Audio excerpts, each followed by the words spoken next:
Hi guys, and welcome to the channel. In today's episode we are going to be fitting this 3-inch stainless steel exhaust from Demand Engineering onto the Puma 90.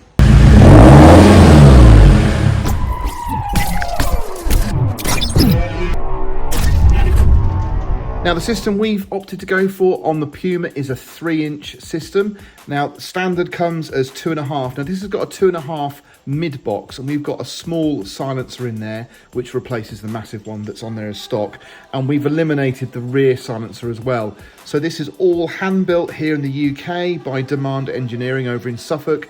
Again, Dan makes all of these by hand, and we try and keep as many of these variations in stock on the shelf as possible to sort of save time for you guys when you want to order them. Now again, we opted to retain the front downpipe because we want to keep it perfectly street legal, so we've left the cat in there and we've just gone for the mid and the back box, and I think that's a good solution for us. We want to maintain performance but increase that free flowing air, and that's going to give us the best result, and I just hope it's a noticeable sound difference to the original. We're going to eliminate that little back box and then come straight out the back and replace that with a 3-inch.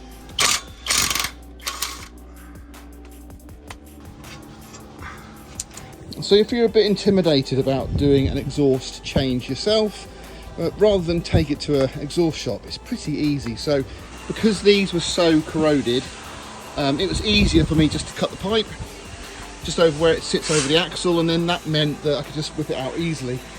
So the new system's a 2-piece, so it should go on a treat.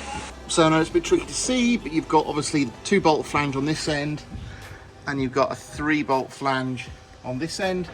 So I've just used the existing rubbers, and now I'm just going to line up my bolts and then just get it tight-ish. I'd quite like to get it fairly tight on this end first, and then we'll offer up the back.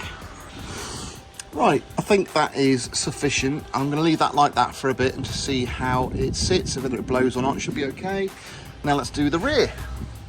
Now you're not going to get the back pipe in without lifting the truck as much as you can, and that increases the gap between the axle and the body, and then you can just offer it up, twist it into place, and it's pretty easy. So I think I'm going to drop it down a touch now it's in place and get it buttoned up.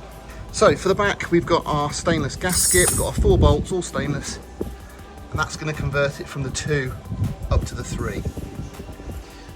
Okay, we're buttoned up, and I've just had to use the trolley jack just to get us lined up with that rubber hanger there, because it was a little bit tight.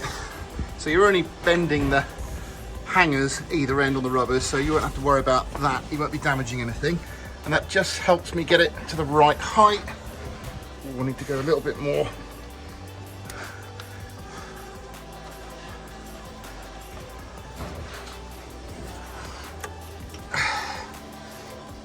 There we go. And we're on. Okay. We are fairly buttoned up at the front, and we're buttoned up at the back. Everything's hung.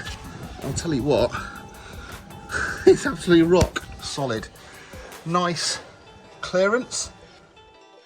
Now, before we go, I just want to, just had a sneak peek there. I just want to show you something a little bit special, and that is the new seats have arrived. We will be covering that in a future episode. I've got a couple of weeks off on holiday, so as soon as I get back, we're going to be fitting both the seats, getting the heated seats wired up, and we'll be putting the roof and the sides and the windows. Oh, we're getting so close now.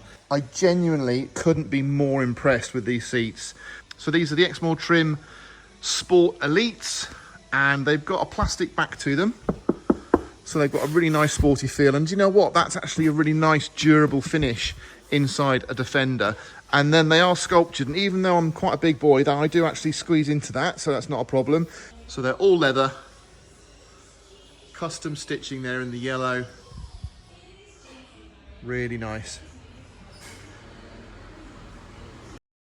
And there we go, you can see the difference in the pipes. Nice rolled edge, we've got a bit of detail on here. That is nice.